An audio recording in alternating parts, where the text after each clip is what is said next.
personal level, I have a lot of sympathy with Angela Rayner. Stamp duty is an absolutely bonkers tax. I don't think it's an exaggeration to call it an evil tax. It's a tax on moving home. It's a tax on the purchase of a home. But of course, Angela Rayner is in the government that has made stamp duty so much worse. She is in the government that, for example, reduced the relief for first-time buyers and also increased the surcharge on the purchase of a second home, which is what she has been caught out by. So I don't have any sympathy for her in a political sense.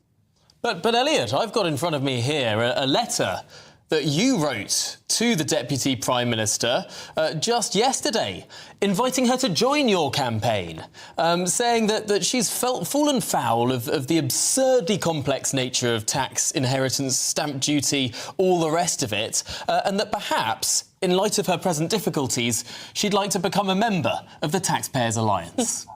Yeah, that's absolutely right. Well, I do fear for her her career and her job. So, I figure she might have some spare time on her hands. And given her commitment to solving the housing crisis and also hopefully her commitment to a fair and simple tax system, I think that joining the Taxpayers Alliance would be an excellent way to advance those campaigns and advance those causes. Stamp duty is one of the biggest drivers of the housing crisis outside of the simple lack of supply, and that's something we've campaigned on for a long time. So we would absolutely welcome Angela Rayner joining us.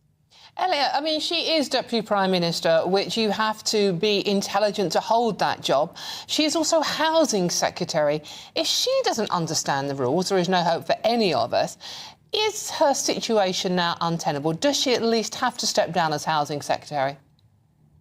I think it's very, very difficult for her to continue no matter what happens. As you say, she is partly responsible. It's her government that is responsible for the tax system, for it being so complicated. And of course, we have to look at what this government has done in order to clamp down on tax avoidance. This government has seen family farms and family businesses as acceptable collateral for reducing the level of tax avoidance in inheritance tax.